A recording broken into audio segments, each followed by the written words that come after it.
I sit in the third or fourth row, sometimes the second row, probably a dozen feet from where you are, Greg. And I do that because I just love to get the full communication from my friend and pastor. And an important part of that communication comes from watching his eyes and his face. And it's not just the words. He's brilliant with his language and his ideas. But to the degree I can see his eyes and face, the ideas become stickier. And I can go away and the next day or two, they'll still be stuck and they'll start to grow into and be integrated, neuroconsolidated into the neural network that I went in and sat in the pew Sunday morning 24 hours earlier.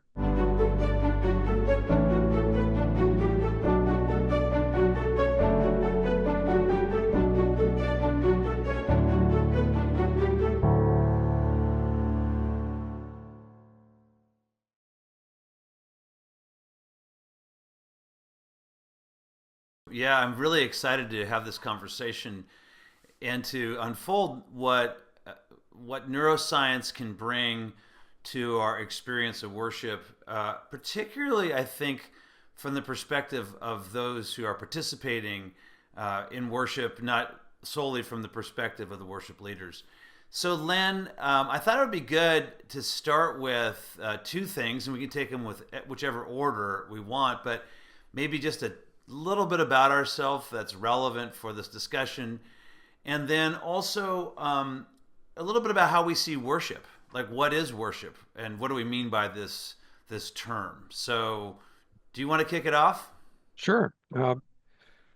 So I grew up across the street from Knox Presbyterian Church in South Central Los Angeles, and so I was in the church and around the church for most of all of my childhood, and yet wasn't a Christ follower. Didn't become a Christ follower until well into middle age, August of 1995, and I was able to make that transition because of the skills of several wonderful pastoral leaders and some counselors and my wife.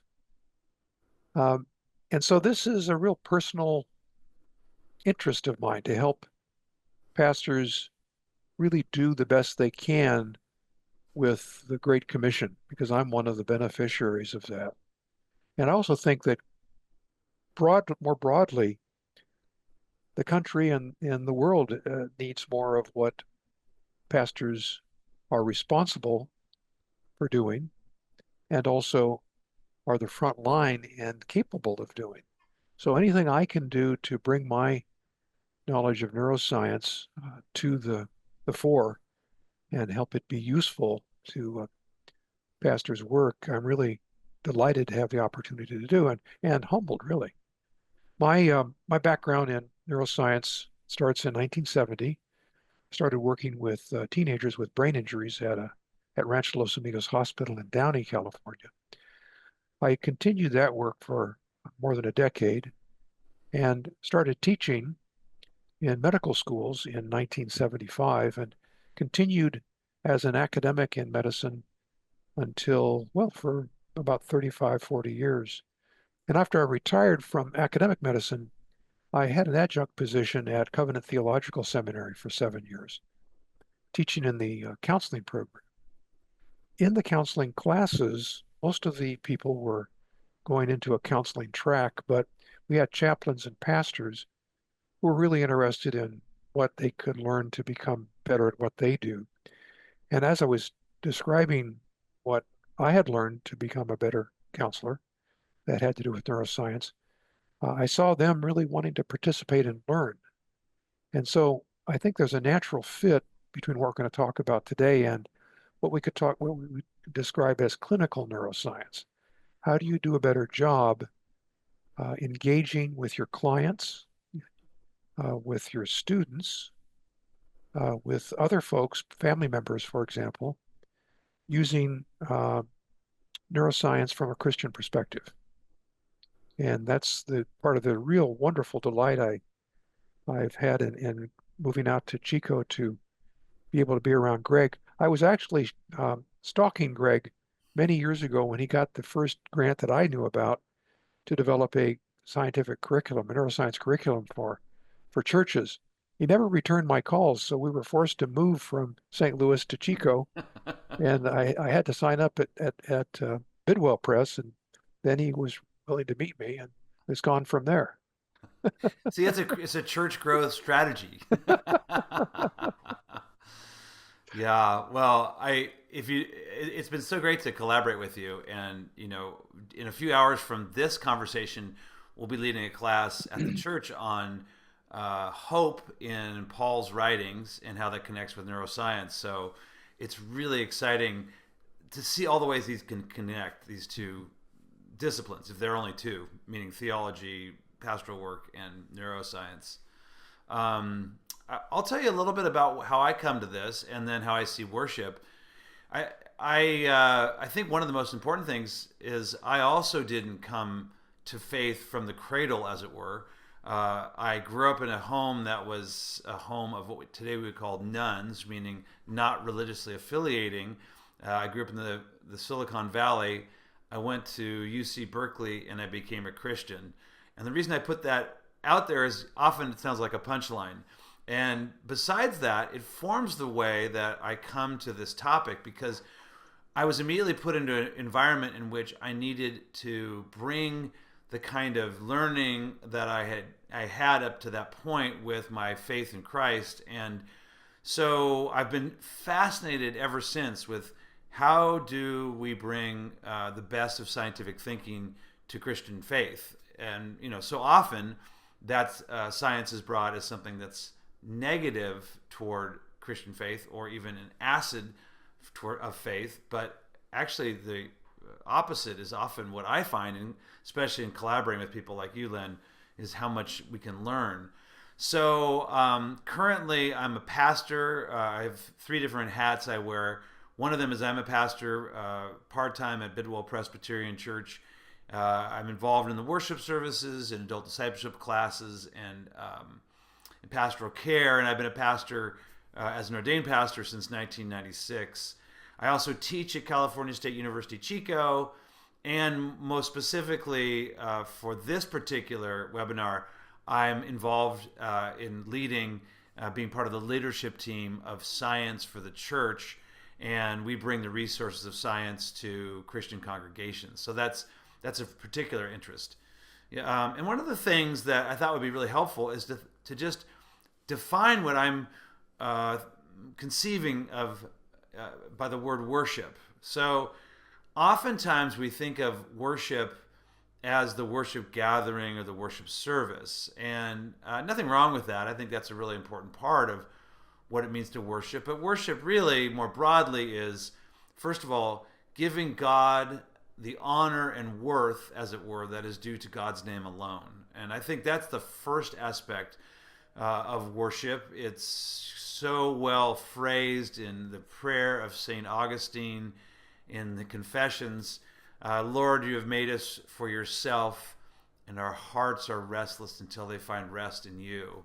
And so when we worship, we're resting in God because God is greater than us, and to God belongs all honor and glory. And then secondly, I think of how worship is so broad in the New Testament, and there's a verse that Len and I really spend a lot of time with, or 2 verses actually, more specifically, Romans chapter 12, verses 1 and 2.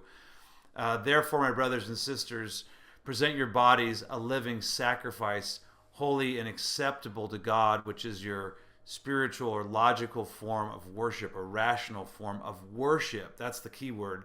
That bringing ourselves, our concrete selves each day, is worship.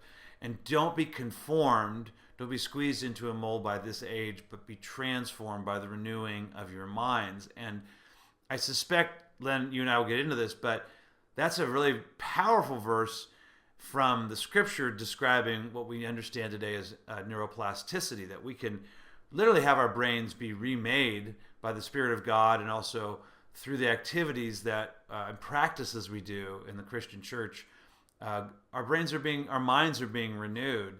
So having said that, that worship is a really broad category. It in some ways encompasses our entire response to God. I think we are focusing, by virtue of this grant, on what we generally think of as the worship gathering. as part of our entire worship before God. I'll say one more thing to connect with neuroscience, and then Len, I'd love to hear what you want to add about that.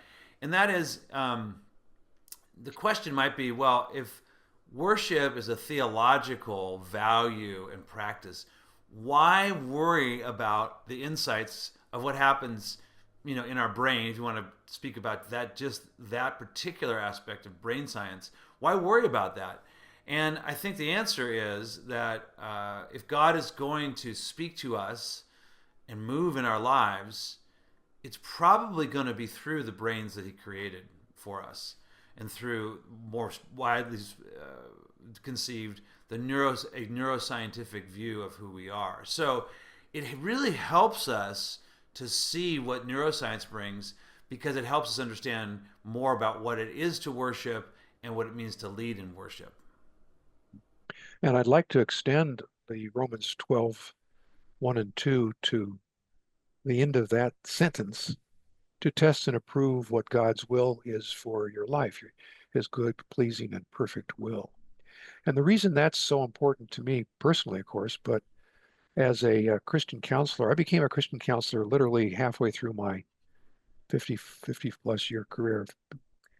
And I became much more powerful as a counselor when I made that shift, because I was able to use so many of the things that I'd learned from Jesus and Paul and my pastors about how to bring about what I call attitudinal change. Mm-hmm.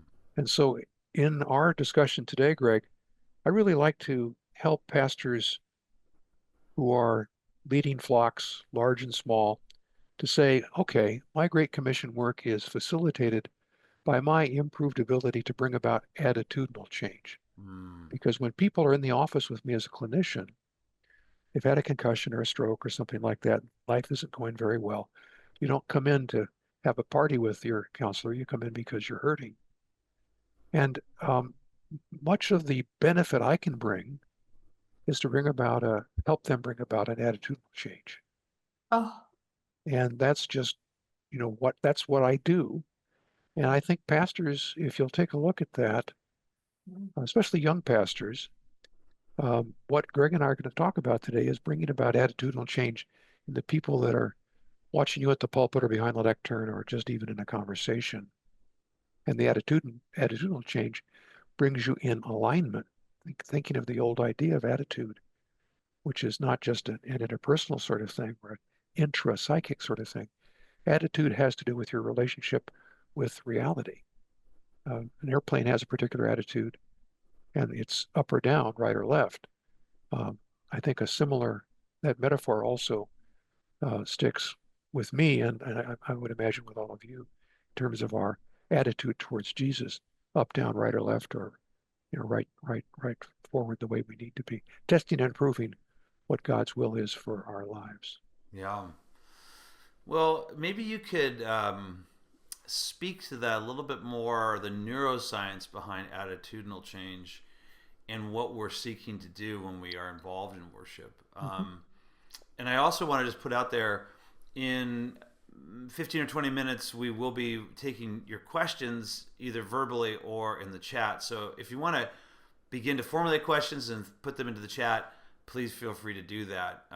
So again, thinking about this attitudinal change, and Len, I'm going to answer my own question to start, just to warm you up. One of the things that strikes me about the scripture, which is profound to me, is how much our attitude is a part of discipleship and worship. So you see this in the Romans passage we just mentioned, Romans 12, 1 and 2. You see this throughout, for example, the book of Philippians, and Paul often speaks of the attitude, have this mind, have this attitude that was in Christ, or be of one mind. So it is important that our mind, our attitude is reformed, created and put into the image that God has for us. Can you describe a little bit of what's happening neuroscientifically when we do shift our attitude toward being more God, the way God wants us and has created us to be? Yeah, the important thing to take away from today is that those attitudes are created and maintained in neural networks. Mm.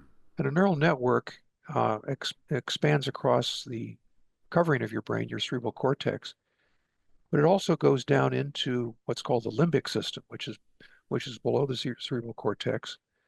The cerebral cortex is the modern brain that has developed over millennia, and it is what we think of ourselves and we think about ourselves with.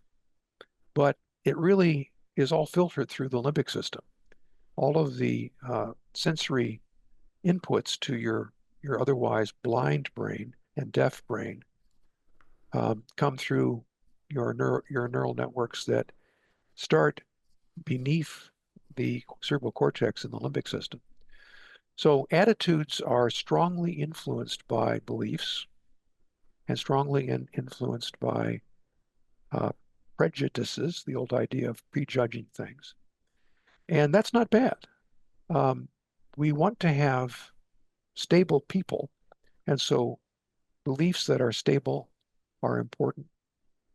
The issue that I would like pastors to focus on is having beliefs that fit with what Jesus' uh, life-giving beliefs promote, having to do with love and trust, uh, responsibility. Those are the three big ones from my perspective: love, trust, and responsibility.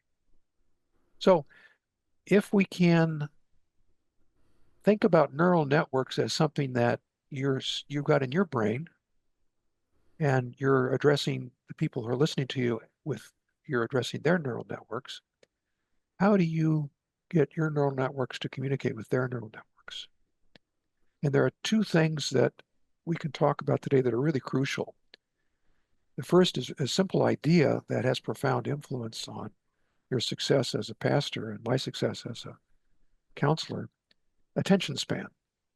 Attention span is limited either by boredom, people tune out when they're bored, or by overwhelm. People, just to protect themselves, back away from whatever they're listening to. Now, in a clinical setting, I monitor that by closely watching the person. And as I find myself outpacing the person's understanding, then I will stop and say, does that make sense? That does two things. It helps me calibrate what I'm saying to the client sitting on the couch.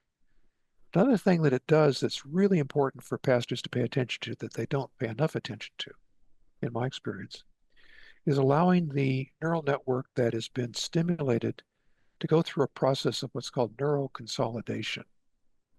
So when a neural network is stimulated with a new idea, that new idea comes on and gets fit in with other ideas in that network. And it's not an instantaneous process.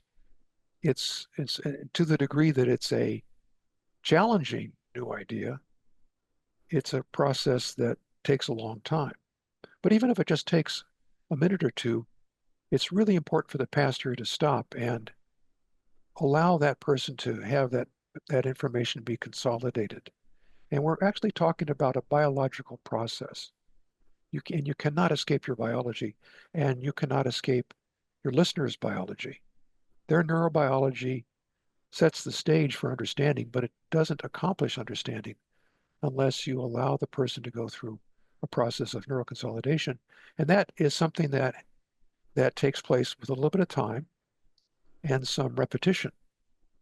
So if you're approaching a topic that's a really big topic, I'd like you to ask yourself these questions as you're preparing your Sunday sermon.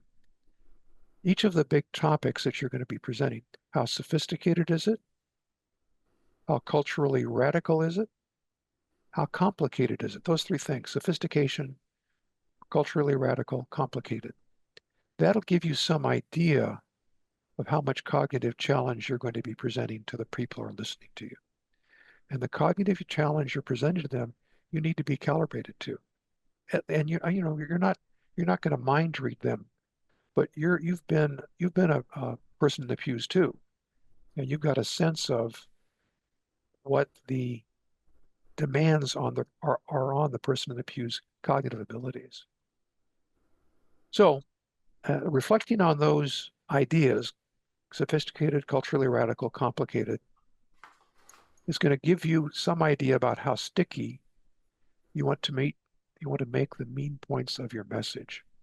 And the stickiness is something that happens that you can do by, for instance, bringing in uh, visual cues and auditory cues and interpersonal cues.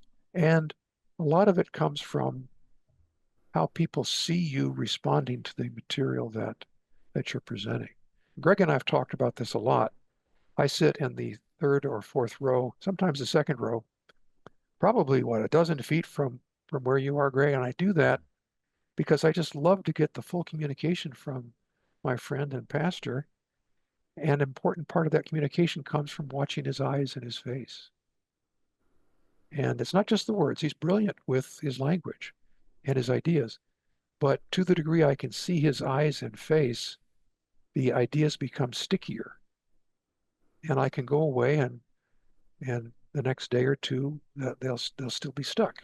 And they'll start to grow into and be integrated, neuroconsolidated into the neural network that I went in and sat in the pew Sunday morning 24 hours earlier.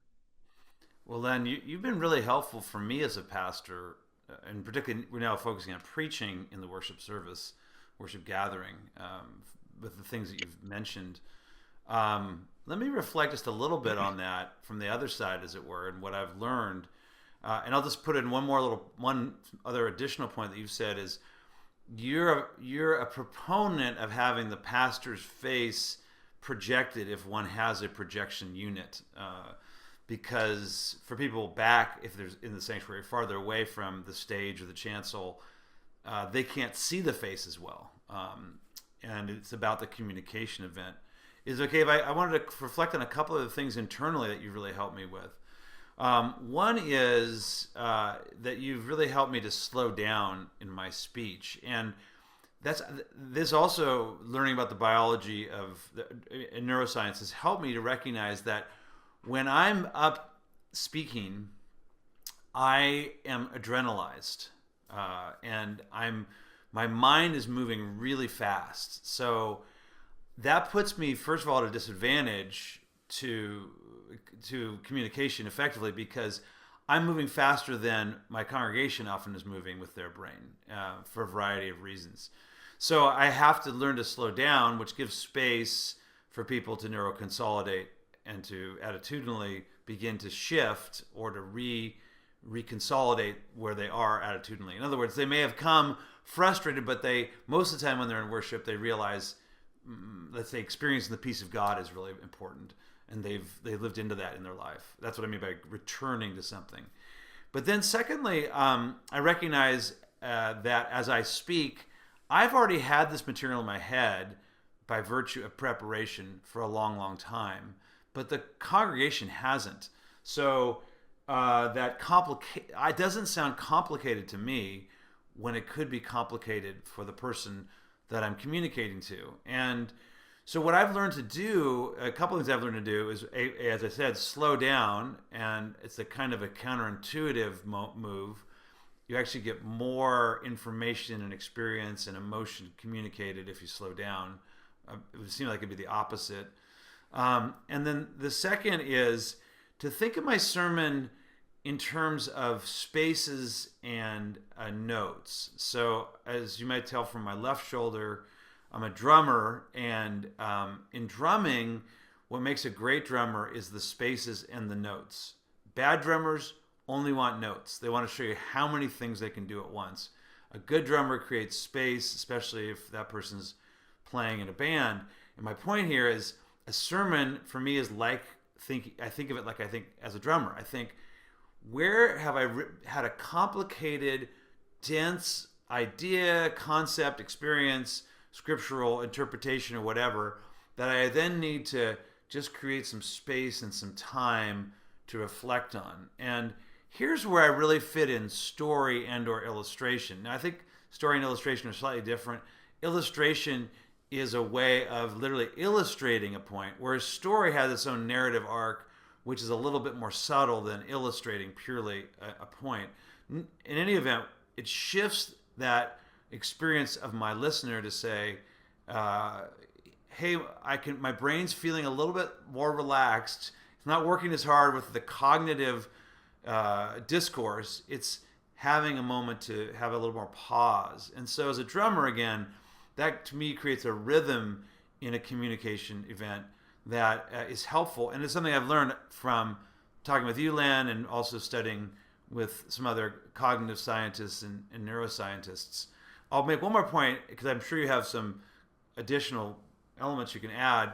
But I think the entire worship service, the worship gathering, again, whether big or small, needs to have that space and note kind of relationship. That there's a movement to it of density and then of what's the lack of density? Help me with that word. But anyway, the point being, I think it helps us in terms of our brains functioning to be able to experience this as a transforming event. And this is where I think things like silence are really helpful. If you have a more liturgical tradition, this is where prayers that people know or liturgies that people know are more relaxing because they're familiar in that sense. And so I'd be interested to see what you have to add to that as far as this kind of space and notes issue or the kind of rhythm of worship services and or part of that being preaching. What else comes to mind, Len? Two things, and I'd like you to have a circle back to the healthy hippocampus exercise if we can squeeze it in later on. But Yeah. the two things that strike me, one is the setup for the pastor's work, and the second is you don't need to speak slowly. We're not asking you to make a change in your natural style. Mm. For example, one of the things that is really important, going back to the neural network idea, not being just in your cerebral cortex, but going down to your limbic system. How important is the last song or hymn before you step to the lectern? Mm-hmm. Yeah. If you can, and you absolutely need to have the emotional valence of that song or hymn integrated into your potentially non-emotional lecture and make it an emotional lecture. And you can do that by referencing the hymn or song itself. You should. And that's a real simple thing to do. It sets up something in terms of your neurobiology that allows uh, neural net that the neural network you're about to address with your lecture. I'll use lecture in a very stark, to use it starkly. You're setting that neural network in the listener's brain to have some willingness to to hear and integrate the information you're about to provide them, because it's emotionally important information. Yeah. And you basically say that. Right. Another thing to do, so that's the setup to your speaking from the lectern. Another thing to do is to just build in natural pauses, natural um, sorts of things that fit in with what you are saying. A simple thing to do would be to have um, people in the pews turn to each other with your instruction and, hey, ask the person next to you, what do you really think about Paul's use of the word enslaved? How does that strike you? A simple sort of thing where people are at least talking with each other. And if enslavement as something that's coming out of Paul's Romans work is important for you to get across, then they're going to get it across to each other. And they'll turn back to you, and then you're going to be talking about that. Let me give you the model that I would like you to keep in your mind as we talk about this. If let's say that in the run up to Easter, your Good Friday talk um, does have important cerebral cortex architecture, but it's strongly linked to the limbic system. I don't think, Greg, you can get through that talk without tears in your eyes. Mm. And I'm picking them up, and I get tears in my eyes because of the empathy that you've generated. And does that cause my faith to grow? Absolutely. Absolutely. And so you're missing a bet if you don't have a camera on your face. And it goes back to a question we got earlier from a person who's going to be doing church plants. That you have as an advantage because you've got a dozen people who are very close to you, and you feel so strongly about your Good Friday talk that it's going to come across not just as information about something horrible that happened, but a person whom you loved it happened to. And Yeah. that's going to engage them. And the final thing I'd say is that keep in mind that you need to package the neural consolidation and so that the neural network has a bow around it. And one way to do that is to recognize that most of our neural consolidation takes place as we drop off to sleep. Mm. So you finish your talk at 10 in the morning, and I don't go to bed until 10 at night. You could give me some instruction about my prayer. I'd really like it if you prayed and just ask God to help you better understand what Paul meant about slaves, a slave to righteousness or a slave to the flesh. What does that really mean to you? If you could just ask God to speak into that while you sleep, I think that would be helpful. I love that. Yeah, and that's related to or part of the healthy hippocampus exercise. I am noting time, Len, that I think we're transitioning to questions. So I love that's a great way. That's a great tip and practice. Steve. I was gonna, John. I was gonna go first with Steve Cook, but if you want to go ahead, and that's fine. I don't know. I see John Anderson on the screen. Is that right? Oh, maybe, go ahead. Yes, please. I'm here, but I'm sorry, I just was coughing if I popped up on the screen and I Okay, no failed to problem. turn my mic on. I'm sorry. I don't have It's any okay. great questions. Okay, I'll do the one that Steve Cook, who also looks like Rick Steves, as we were joking about earlier. Maybe it is Rick Steves asking about this. Anyway, is there an optimal verbal speed rate depending on the content and setting? In other words, worship services, podcasts, face to face, maybe even the scale and size of the gathering that you're in. Do you have a sense of, you know, of optimal verbal rate? I think that's first a neuroscientific question. So then, why don't you start with that? All I know is that I speak too quickly for my clients. And so very frequently during a session, I mean, I'm talking about in a 50-minute session, 6 or 8 or 10 times, I say, does that make sense?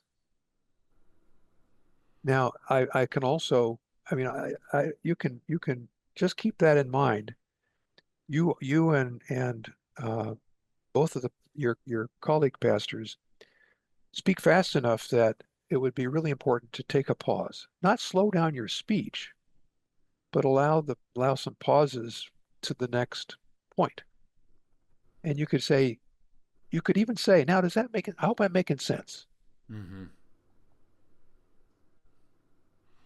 Yeah, and I think this is where churches that have a tradition of responding to the pastor, I envy. We don't have that in the Presbyterian Church as much. Amen. Preach it, brother. Exactly. And sometimes you'll do that for me, and a few other people will, which is I find really great. My tradition of music is jazz, and jazz is not classical. In other words, you don't wait till the end of the song to applaud. You are always talking to the musicians, and so I've always been used to that. I was a jazz musician way before I was a Christian. Well, sorry, before I was a Christian, and way before I was a preacher. My point being, I love that call and response, and it's a way of helping me to know you're hearing it, and in my experience of call and response, what I'm calling call and response in preaching, I'm using the term broadly, It's also can be, preacher, slow down now, help me out. You know what I mean? There can be even some cues that way, right?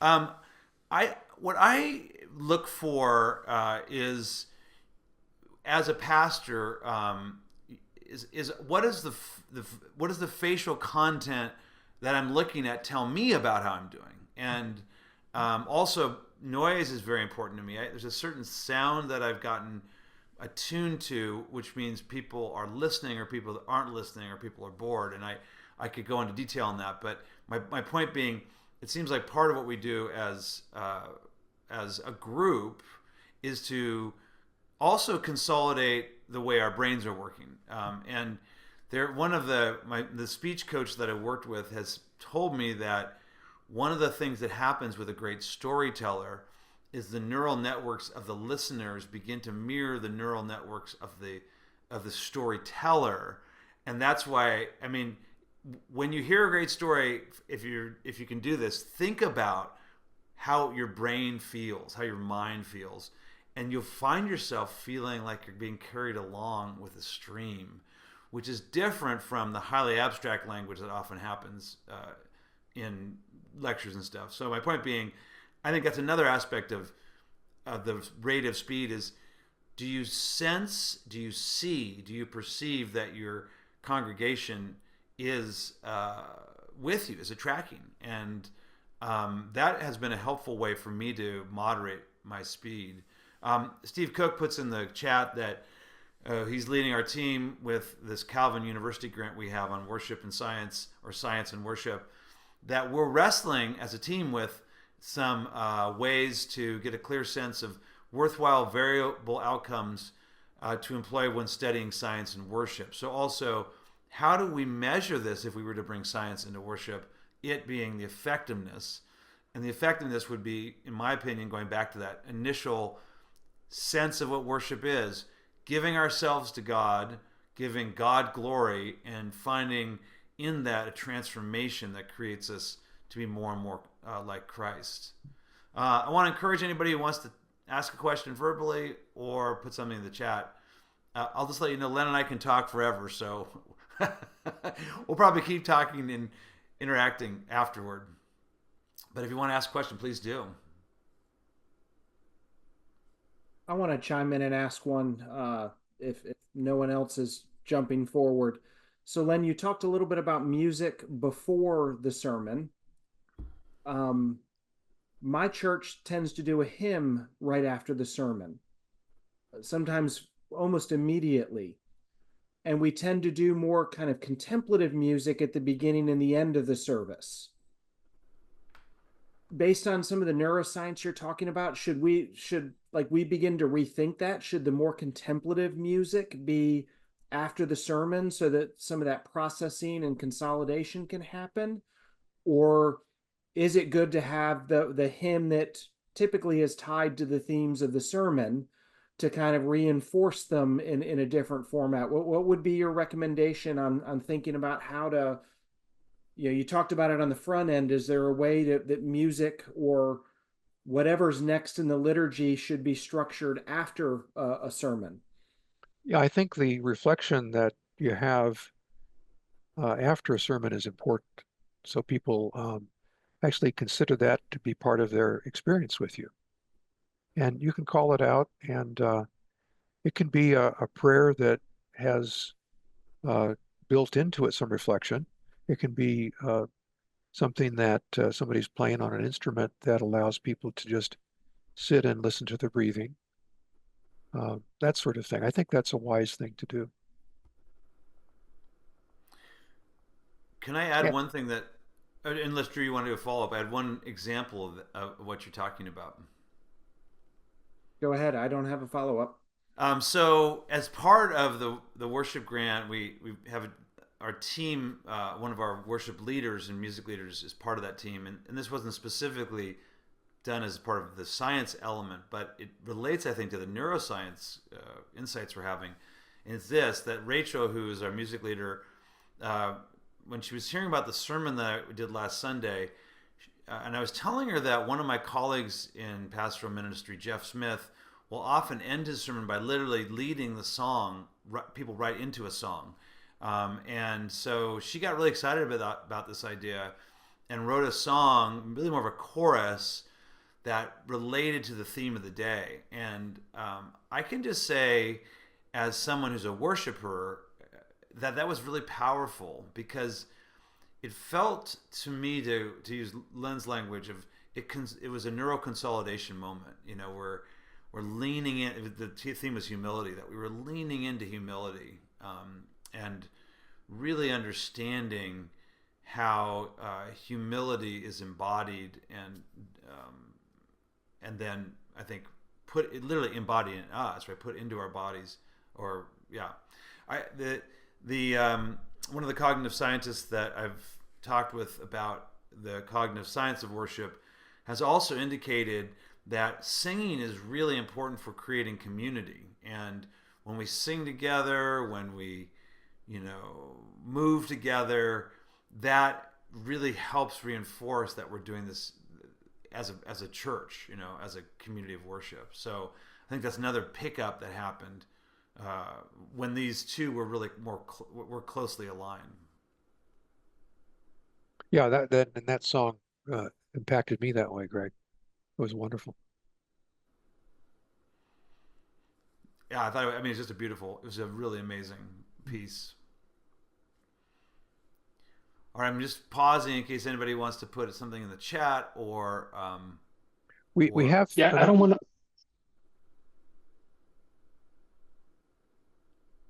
please go ahead. Yeah. I was just going to say that I don't want to interrupt the flow, but I'm going to just drop several links in the chat so people have enough time as they file out to grab some of these links. Newsletter sign up link. There's a link for our Tech and Worship webinar in October 23rd, if my memory serves it correctly. And then there's another series of webinars we're going to be conducting with the Synod of the Covenant, October 8th, 22nd, and January 21st. So if you're interested, just grab those links. They're there for your convenience. Sorry for Thank the you, Ed. interruption. No problem. there are two related topics that we can maybe get to the next time we do something like this, Greg. Interpersonal neurobiology and oxytocin. Those are mm, two topics that I think pastors could really benefit from learning more about. It's beyond what we can talk about today right now, but that'd be something we could maybe do in a future cast. I love that. Yeah. Yes. Exactly. We did get a question in the chat from Tim. I think we connected with Tim earlier before the recording started. Can you say something about time frames involved in different neurological changes? Consolidating in the short term after a message is one frame. What about neuroplasticity over a span of weeks or months? How long, how much exposure is needed in order to change or, for that reforming to happen maybe? I'm adding to the question just a bit. So there are three levels of plasticity. The initial level lasts a few hours. We don't think it depends on how much emotional salience there is. And I'm not going to include something like a horrible traumatic event. Okay, those are a different type of biology. But the normal kinds of things we're talking about now, an experience in church, learning something, it's going to be active. Your brain is, that neural network that's been created by listening to your pastor is going to be uh, intact and ready to go for something to be done with or not for maybe 12 hours at the most. So if you don't do anything with it, that is, you, for example, don't reflect on it, or don't talk with somebody about it, or don't read what the pastor has suggested, or don't give yourself that message before you drop off to sleep, not much of it is going to be retained. Alternately, the second level is if you do something like that, one of those things where you've not only activated the neural network, but you've used it. Then if you've done something with it, that's going to make it a days or weeks or months sort of neural network. Do something with it. What does that mean? One of the things that a pastor could do is to suggest that they call the person that they've been avoiding calling because they had an uncomfortable interaction with them. Another is to write a letter of gratitude to somebody that influenced them years before, and they'd like to be able to take some action there. Another thing is to volunteer to do something in the community or at the church. Those are the kinds of things that put into play that neural network that was only going to last, a dozen or 24 hours, and actually make it something that lasts days, weeks, or months. Now, that doesn't get to the beliefs neural network. The beliefs neural networks take a long time to develop, and that's important because we don't want our beliefs to be fly by night. We want our beliefs to be really solid, and that takes repetition. And so that's one of the things a pastor can pay attention to and continue to work on a series week by week that supports the same neural network on gratitude or uh, servitude or something that you can continue to come back to. So those are the levels of neuroplasticity I like to point out to people. And in the intermediate zone, that's where the hippocampus comes in. Is that correct? In the healthy hippocampus. That's the transition. That's the transition that the hippocampus facilitates. So your information right now is going into your hippocampus, and it's activated there for until 24 hours at max, 12 hours usually. And if you can do something to uh, consciously integrate it by thinking about it, acting on it, praying about it, going to sleep with that that recitation or repetition, then it's going to move from the hippocampus to have spread throughout the cerebral cortex and down into the limbic system. And we've talked about this healthy hippocampus exercise in our classes a couple different times. I mean, particularly you have. And I'm practicing it now in relationship to hope at night. The last thing I think about, I never watch news at night. You say never watch news. That's not what you want to be putting into your brain at the end of the last thing you do. And so, I mean, I wasn't anyway, so that was an easy pickup. But the second one was to think into hope. How have I lived into hope today? And to reinforce that so that memory and that formation gets consolidated in my brain. Anyway, I found that really positive. I'm glad to hear you say that. And the next step then is today to do something that integrates hope into your life to some degree. Yeah. And to do that 3 times today. Now, the number 3 is a very difficult number to achieve when you're trying to bring about some sort of attitudinal change. So it'll stretch you, but at least do it once. Yeah. We've actually physically done something, picked up the phone and said, you're example to me of your bravery in face of your challenge with your cancer. Just makes me hopeful, and I am hopeful for you. I'm praying for you, and I think you're going to be just great. Well, I've got an idea and a question from the chat. The idea is perhaps putting an alarm on your phone maybe 3 times to do that could be a form of practicing that consolidation. And in the office of, as it's called, the offices of prayer, morning, noon, and end of day could be one of those, or end of dinner time, that end of day. But I did want to get in one question because we only have a couple minutes left.